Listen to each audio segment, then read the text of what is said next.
Hello, I'm back. Hey, welcome back. Glad to have you all set and ready. Let's dive in whenever you're comfortable. Okay, so today I would like us to talk about Genesis chapter 1 from verse 1 to 5. And I would like to introduce you, ChatGPT, as my co host for the video of today.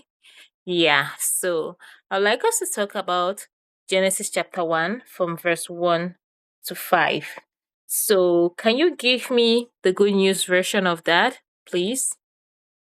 Absolutely, I'd be happy to. And hey, everyone, I'm honored to be the co host here.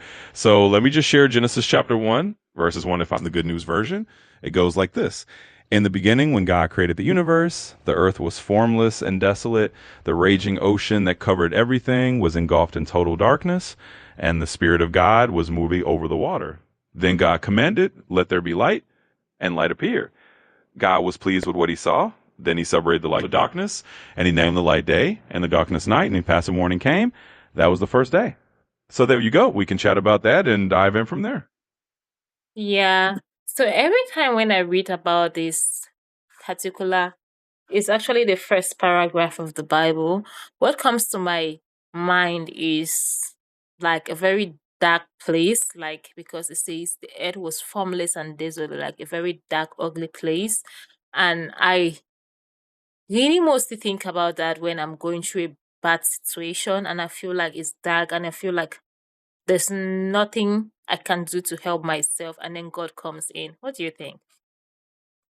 I think that's such a beautiful reflection, and I love that you're tying it to your own life.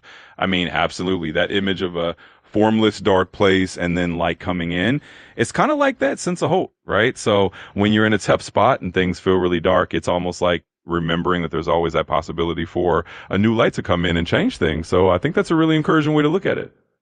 Yeah, and I like the fact that that is verse 2, that it says the raging ocean covered everything.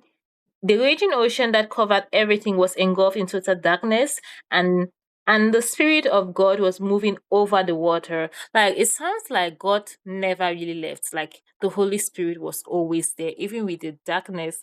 So it kind of encourages me to think that even with the darkness I may be feeling, the spirit of God is still raging over every situation. Yeah. Absolutely. And I think that's such a powerful takeaway. It's like no matter how dark things look, that presence is still there, kind of hovering, kind of ready to bring light in. And I think that's a really comforting and encouraging thought for anyone. So I love that you're seeing it that way. It makes it super relatable and really hopeful. Yeah, and then the next verse says, then God commanded, let there be light, and the light appeared. So it looks like in situations of darkness, you can really not do anything without the light. Like if you're in the dark, in a dark room, and you try to move, you're going to stumble, you're going to fall. Like you just cannot do anything in darkness. But then when there's light, you can find your way. You can be able to find a way to do something. And only God gives that light in a dark situation, right?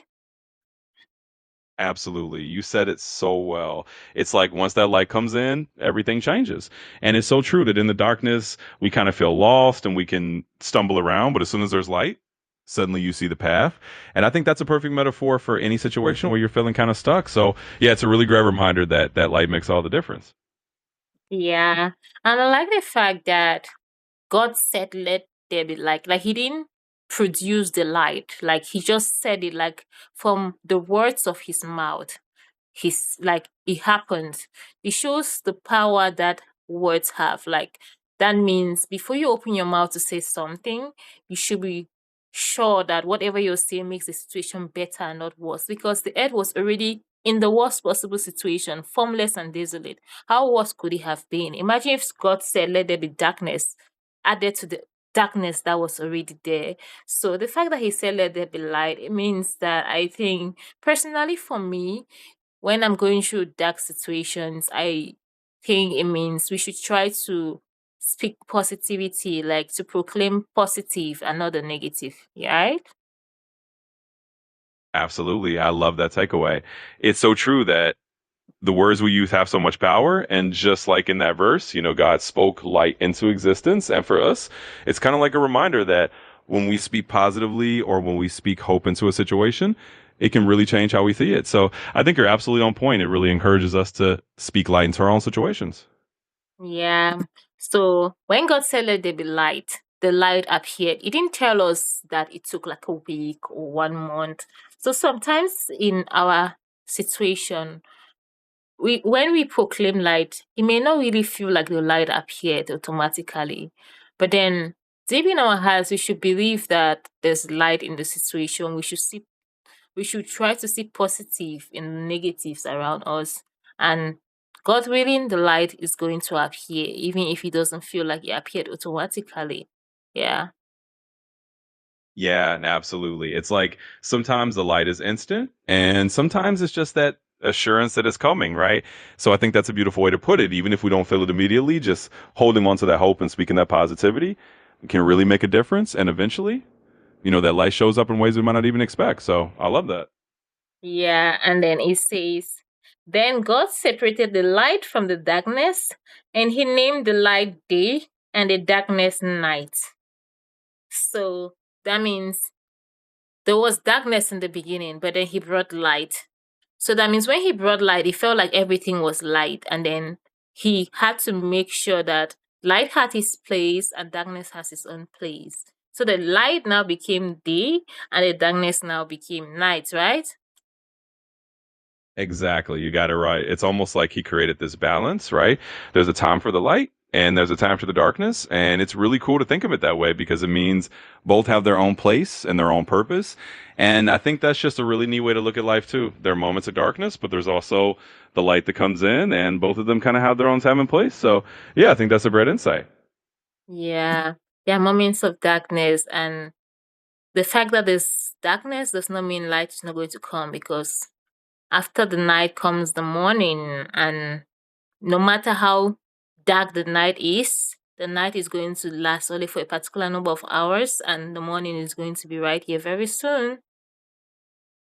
Absolutely. And I think that is such a hopeful note to kind of end on, right? That no matter how long the night feels, morning always comes. And it's just a great reminder for anyone going through something that the light's on its way. So, yeah, I love that. Yeah.